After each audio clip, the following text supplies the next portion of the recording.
videos no. And then so that's strong. And I must say the amo so na mo hwe na mo tie. And they say we deep focus here bisa we intem. Nim say e da etwa mu oba na e betie nyame asem. And so wa hanom say o nyame asem mo hwam sonko sa de bre. A prepare message bia e mu hwam yi. Ti papa yen chen hono we intem a e bejai e bre na dia ma na chese. Yo wono o dia ma. Nyame insurance e fra wo ba. Amen. Ema ati efo nso akwa baba choose heavy TV so Yankopon sire obi biara o hwe Yankopon so sire obi biara o se ne bando e se na dadje se obeti e badi Yankopon asem aba ne de o wa efe pa O wa efe ba nya o wa efe da badi Yankopon asem ne kwa asem no wa chatare ba ne da badi Yankopon asem wa de fefe o ya ma ye o ade fefe o ya ne ya bra bo ye ba be sia badi Yankopon asem na ya pensen Yankopon asem na ya hu ne kwa ewu ti sabre me pese ye ntem ho me pese ye bekate ni se ye bompai because say intimi ni bibia abayen fa de ni sase papa sami me pese be bompai ora yesu ya da wase se wadi nkuni Brian sila ban mu menti ase o wase mu mo ehunu mu wase mu se na opi boni monya mo ye nyo raba da wase wadum ahomo ro nti amen kemi ene abade se me kan cho se mo no ori na kopon no kese ensin wa mane no e san se minima wa mane o unamu minimu situation wo minimu problem asisi wo baba nya kopon se me kan cho se ma ono no baba nya kopon ye kesensen ono no wa mane na ona musisi no because papa ni bibi baba nya kopon se me tese se ya ti dan ekoto jatamnam baba me tese jatanan ti manya na shi and baba me tese so okopie kuro bi so ono hene ni se ni kwan se obiara sre ade bia fi baba nya kopon o di so ono no hene no that time na me o damie na mane onam no okay ese mane nsere ade biara na mane onam no ba wura nyakopon se oma wura nyakopon ye keses no hene no nti ono hwe se o hene ne se ama me mbon pen se bibia fi wura nyakopon ono baba me tie se ono na mane onam no nti ba me tie se oma wura nyakopon ye keses sen o hene nem na wa se no nti ba me tie se se ko dum pempen so bia de ne ko tu jatam nam the tenant man na hwe why because se oma wura nyakopon ye kese esin sa na mane no wom da tam no nti ebia onya da fa wo hwe me minim situation wo minim problem wo ba se o ma wrade nyakopon ye kesese wa mane na wrade nyakopon e be yiwo frisa mane ni obeyiwo frisa situation obeyiwo frisa problem ni nti the book of Matthew ka se mi se o se enti mumu hwan ana wadwindwin do obedi ho do obese ana se do obefra e di one day aka ni fi ho ebi sida se minihye mi ohiani mini de mese mini ba bia mekọ mini adwuma ye abusua apome ana fofo apome ewiase yinyama ese me ma sa problem no asose wrade na kopon a baba meti ese di entimi for one day mpo enka won fi ho nti the book of Matthew ka se o se mumu hwan ana wadwindwin do obedi ho do obese ho do obefra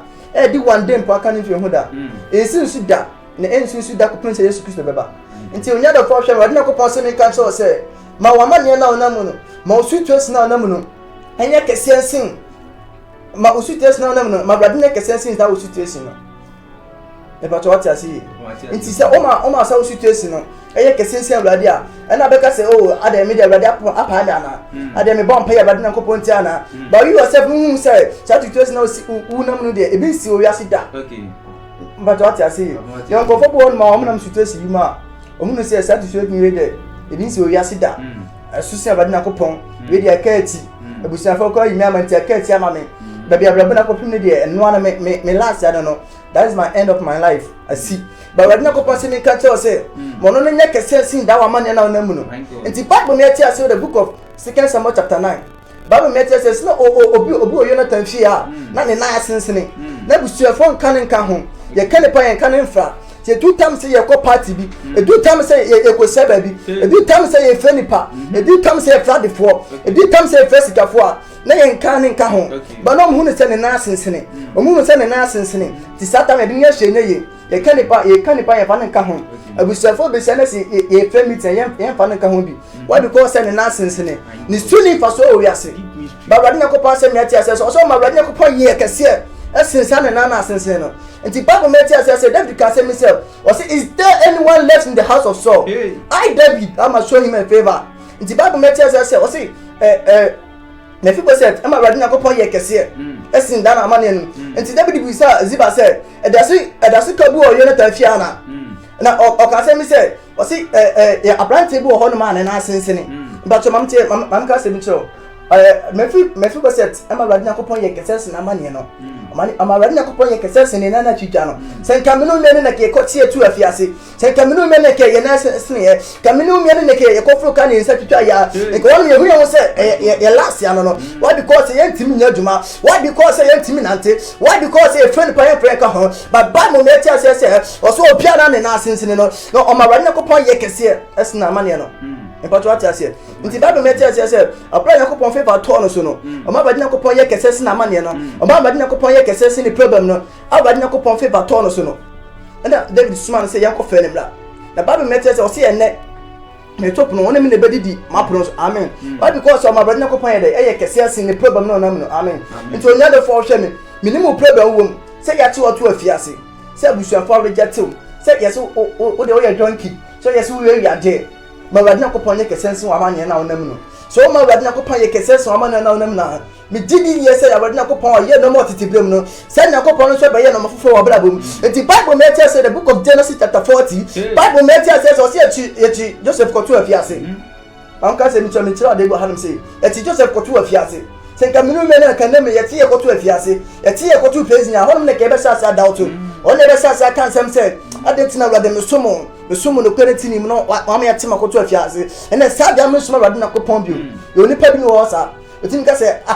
obi a mesom nyankopɔn kamakama medi awurade nyankopɔn mmra nsɛm so mebɔ mpayɛ everyday mesua awurade nyankopɔn asɛm metwam fasting ade ntina yɛde ma kɔto afiase baba me mɛte sɛ yɛkyi Joseph akɔto afiase na afiase hɔ na ɔkɔdaeɛ no na lifting from one level to another level amen because say kamino na tie koto afiase onu be mu say awurade ade tia chema koto afiase onu yaba mbebu e bia be reject Nyankopon but bible me tia say so say Joseph ma awurade Nyankopon ye kete in prison no no da na awurade Nyankopon ensu be de e be jini fi wonum nti bible me tia say abra Joseph da afiase wonum no onu na ohine follow ne nko a ba ko e pa no tuni ana ba ko nso e ka no ho ye chom koto afiase oba bia na Joseph da na awurade Nyankopon tin pone say sana amane na wakom no obeyi from one level to another level why because say awurade Nyankopon ye kese sin da na amane no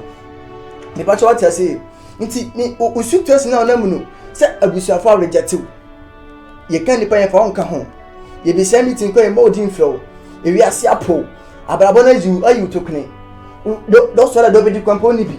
ba awurade Nyankopon sin ka cho say mo na awurade Nyankopon na nye kese ensin wamane no nti bible meti asese o se abra Joseph da prison wonum no o ma awurade Nyankopon ye kesesin amane no nti bible meti asese o ba yi ni fi da prison wonum nti obia na eka nipa yen fa no ka ho obia na oda afiase obia na ye di koko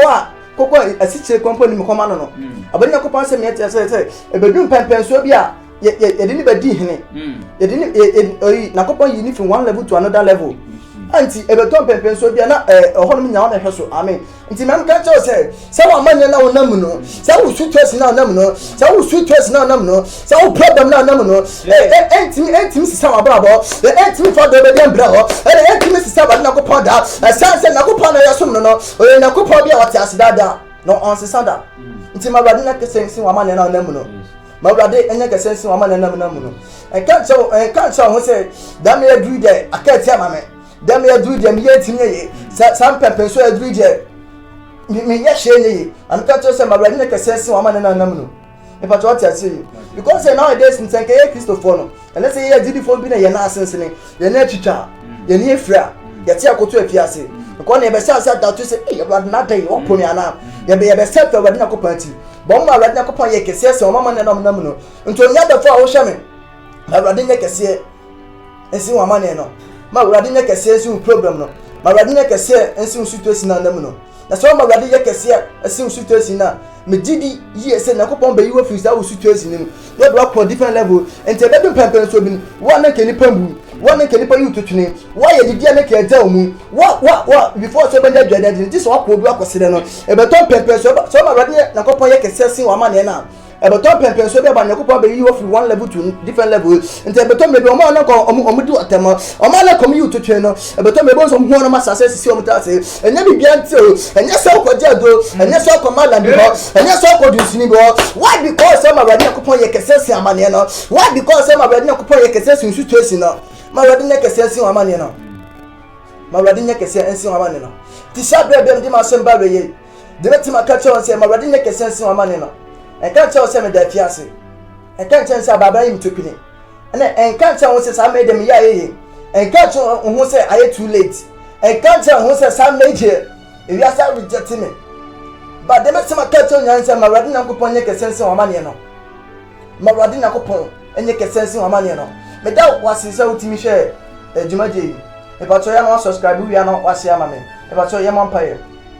Everybody nyankopon eda wahye awade wasem abaye nten eso se me yema hode e betimi da ye wadwuma da wahye hye wade nkuni mama ye wadum no ahoma bra ensa da nti amen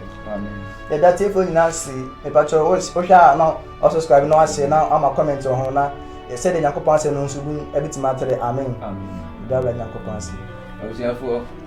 onyame nhyira mo pa se munya abere na mo se mo bere e de ehwe onyame nhyira nko bibia na o se ne bando e de hwe onyame nka mo nyina shalom peace bye bye